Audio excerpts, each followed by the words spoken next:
नमस्कार दोस्तों। इंडिया के शहर आगरा में मुगल एम्पायर के आर्किटेक्ट्स का एक ऐसा शाहकार मौजूद है जिसको आज पूरी दुनिया ताजमहल के नाम से पहचानती है। 42 एकड़ पर फैला दूर से ही चमकता हुआ ये मकबरा जहां अपने अंदर खूबसूरती के बागीचे सजाए हुए है, वहीं इसके ऊपर गम और उदासी के कई बादल अभी तक मंडला रहे हैं। नाजरीन, लगभग 400 साल पहले बनाई जाने वाली ये खूबसूरत बिल्डिंग जहां अपने दौर की सबसे बड़ी और सबसे शानदार बिल्डिंग हुआ करती थी, वहीं आज इसको दुनिया का 7वां अजूबा भी माना जाता है। इस आलीशान स्ट्रक्चर को बनाने में 20,000 मजदूरों ने दिन रात खून पसीना बहाया, और वो भी 1 या 2 सालों तक नहीं बल्कि पूरे 22 सालों तक। अगर आज के दौर में इसकी कीमत का अंदाजा लगाया जाए तो संगे मरमर का ये अनमोल मकबरा हैरत अंगेज तौर पे $1 बिलियन यानी 7,500 करोड़ रुपयों से भी ज्यादा महंगा है, क्योंकि इस बिल्डिंग में मुगल आर्किटेक्ट्स ने अपने हुनर की कई ऐसी निशानियां छोड़ी थी जिनकी दुनिया के टॉप इंजीनियर्स भी आज तक तारीफ करते हैं। इस बिल्डिंग को ऐसे डिजाइन किया गया कि जब मेन गेट के पीछे से इसको देखा जाता है तो ये काफी बड़ी लगती है, लेकिन जैसे ही मेन गेट की तरफ बढ़ा जाता है तो ऑटोमेटिकली इसका साइज छोटा होता जाता है। दिमाग को चकरा देने वाली ये कोई पहली ट्रिक नहीं थी जो मुगल आर्किटेक्ट्स ने इस्तेमाल की हो। इसके गिर्द चारों मीनारों को बिल्कुल सीधा खड़ा नहीं किया गया, बल्कि ये मीनार बाहर की तरफ थोड़ा झुके हुए हैं, क्योंकि अगर इनको सीधा खड़ा किया जाता तो दूर से देखने पर ये अंदर की तरफ झुके हुए लगते, जैसा कि इन मस्जिदों में आप देख सकते हैं। इन मीनारों को बाहर की तरफ झुकाने का एक और रीजन भी था, और वो ये था कि खतरनाक अर्थक्वेक की सूरत में अगर ये मीनार गिरे भी तो ये बाहर की तरफ गिरकर ताजमहल पर एक आंच भी ना आने दे। लेकिन आखिर माजरा क्या था कि इसको बनाने वाले किसी सूरत में इस पर एक खराश भी बर्दाश्त नहीं कर सकते थे।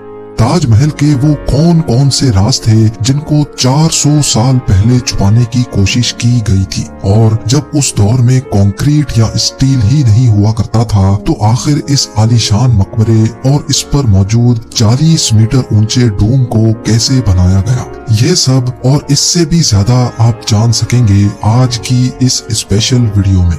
नाजरीन, ये मामला स्टार्ट हुआ था सन 1607 में, जब इंडिया और पाकिस्तान के इस खित्ते में मुगल एम्पायर का होल्ड हुआ करता था। इस दिन मुगल शहंशाह का सबसे छोटा बेटा शहाबुद्दीन मोहम्मद खुर्रम 15 साल का हो चुका था, और उसी की सेलिब्रेशन के लिए आगरा फोर्ट में एक आलीशान पार्टी रखी गई थी।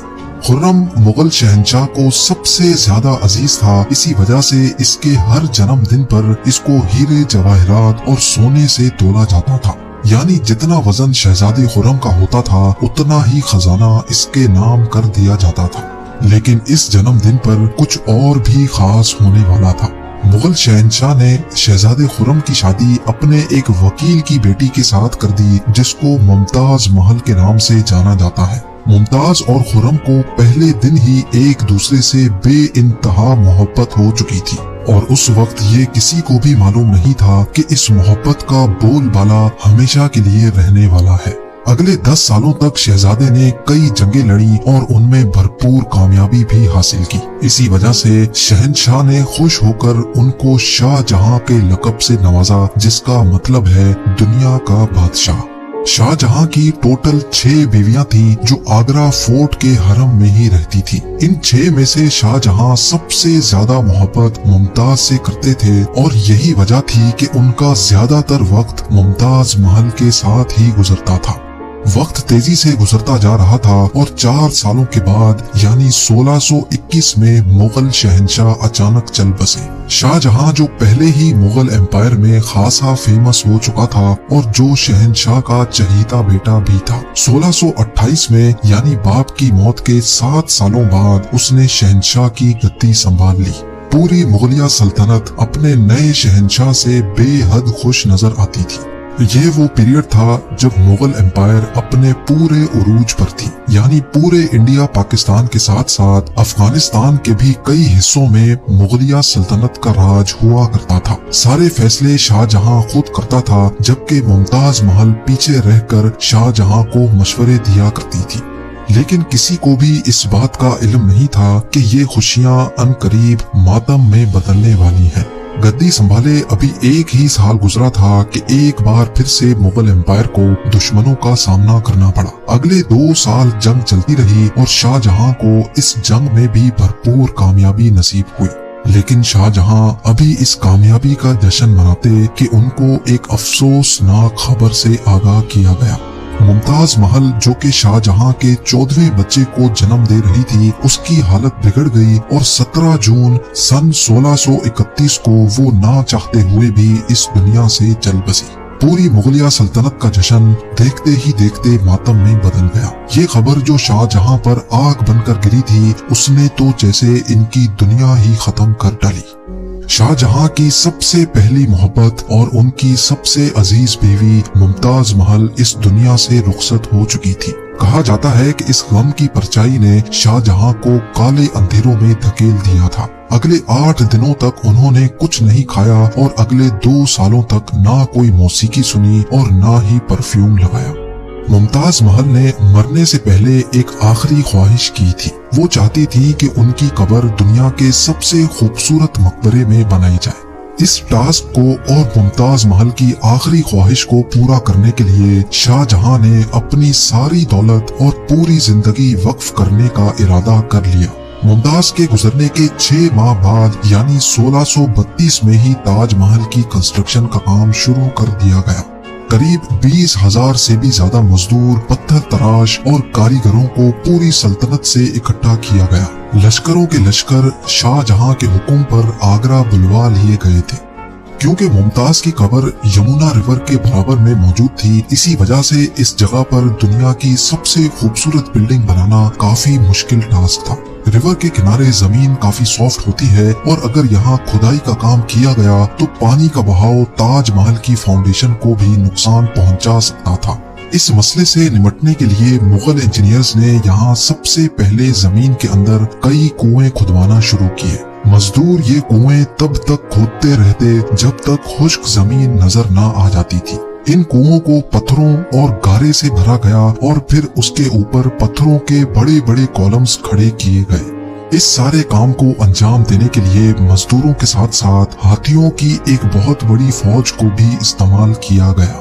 مغل انجینئرز کی یہ ٹرک کام کر چکی تھی اور اب ایک ایسی مضبوط فاؤنڈیشن تیار تھی جو نرم زمین پر بھی فولاد بن کر کھڑی تھی۔ فاؤنڈیشن کے بعد اب باری تھی ایک ایسے بلڈنگ ڈیزائن کی جو آج سے پہلے کسی نے بھی نہ دیکھا ہو، ایک ایسا ڈیزائن جو پچھلے سارے ریکارڈ توڑ ڈالے۔ تاج محل کے ڈیزائن کا آئیڈیا شاہ جہاں نے اپنے باپ دادا کے مقبروں سے لیا تھا۔ باپ کے مقبرے سے میناروں کا آئیڈیا لیا گیا، دادا کے مقبرے سے بلڈنگ کور کا آئیڈیا لیا اور اپنے انکل کے مقبرے سے ڈوم کا آئیڈیا لیا تھا۔ اور جب ان سب کو کمبائن کیا گیا تو ایک شاندار اور عالی شان ڈیزائن ابھر کر سامنے آیا۔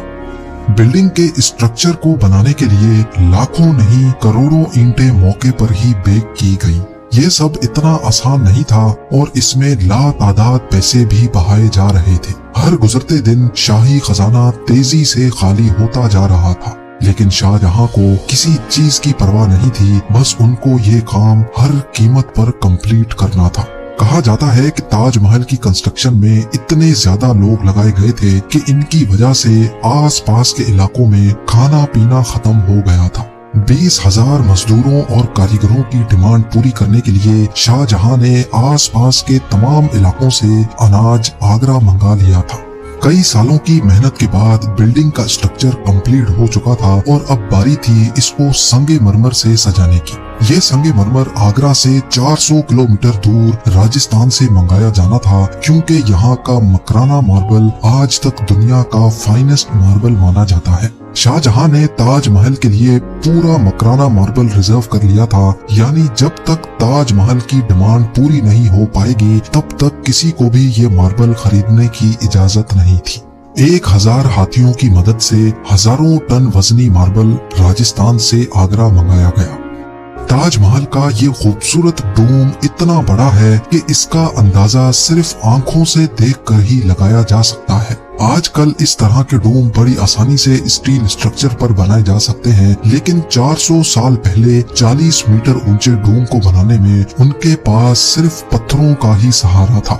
इस डोम को बनाने में मुगल इंजीनियर्स ने जो स्ट्रेस कैलकुलेशन की थी, उसकी आज के इंजीनियर्स भी बहुत तारीफ करते हैं। ताजमहल की फिनिशिंग के लिए इसको पीट्रा डूरा या परचिनकारी से डेकोरेट किया जाना था। पीट्रा डूरा एक ऐसी कलाकारी को कहा जाता है जिसमें कीमती पत्थर को मार्बल के अंदर तराश कर लगाया जाता है।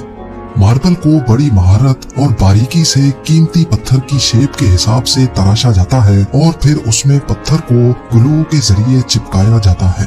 ताजमहल पर इस्तेमाल होने वाली ग्लू कोई आम ग्लू नहीं थी। काफी रिसर्च और लेबोरेटरी टेस्ट के बाद मालूम पड़ा कि ये ग्लू शीरा, लेमन जूस और संगमरमर पाउडर को मिलाकर बनाई जाती थी। वही सेम ग्लू आज भी ताजमहल की रेनोवेशन के लिए इस्तेमाल की जाती है। ताजमहल की खास बातों में एक बात यह भी है कि ये दिन में 4 मर्तबा अपने रंग बदलता है। सूरज निकलने से पहले ये बिल्कुल ब्लैक शेड देता है, सूरज निकलने के बाद ये लाइट येलो और पिंक शेड देता है, जबकि दोपहर के वक्त ताजमहल की खूबसूरती का नया रुख देखने को मिलता है। नीले आसमान पर जैसे मोती चमक रहा हो और सनसेट के वक्त ये पूरी बिल्डिंग गोल्डन कलर की दिखाई देती है। पूरे 22 सालों के बाद सन 1654 में ताजमहल की कंस्ट्रक्शन का काम मुकम्मल कर लिया गया। शाहजहां अपनी बेगम की याद में दुनिया का सबसे खूबसूरत मकबरा बनाने में कामयाब हो चुका था। शाहजहां ने इस आलीशान इमारत का नाम अपनी पसंदीदा बीवी की याद में ही रखा। मुमताज महल से इसका नाम ताज महल रख दिया गया। हर साल शाहजहां मुमताज की बरसी पर यमुना रिवर के जरिए ताजमहल पर जाया करते थे। ये ताजमहल की ऐसी एंट्रेंस थी जिसको सिर्फ शाही खानदान के लिए ही बनाया गया था। इस एंट्रेंस की दीवारों पर दिलकश नक्काशी का काम किया गया था, जो शायद सिर्फ शाही आंखों के देखने के लिए ही किया गया था। शाहजहां का ये महंगा तरीन प्रोजेक्ट कंप्लीट तो हो चुका था, लेकिन इसने मुगलिया सल्तनत को तबाही के किनारे पर ला खड़ा किया। 4 सालों के बाद यानी 1658 में शाहजहां और मुमताज के अपने ही बेटे ने शाही तख्त उलट दिया और खुद मुगल एम्पायर का शहंशाह बन गया। शाहजहां जो पिछले 30 सालों से इस तख्त पर राज कर रहे थे, उसको कैदी बनाकर आगरा फोर्ट में ही बंद कर दिया गया। सिर्फ एक फैसिलिटी ऐसी थी जो शाहजहां को दी गई, और वो ये थी कि जिस कमरे में उसको बंद किया गया था, उसकी खिड़की से वो ताजमहल को देख सकते थे। 8 साल कैद में रहने के बाद 74 इयर्स की एज में शाहजहां भी इस दुनिया को अलविदा कर गए। शाहजहां का अब मुमताज से दोबारा मिलने का वक्त आ चुका था और उनको ताजमहल में ही दफन कर दिया गया।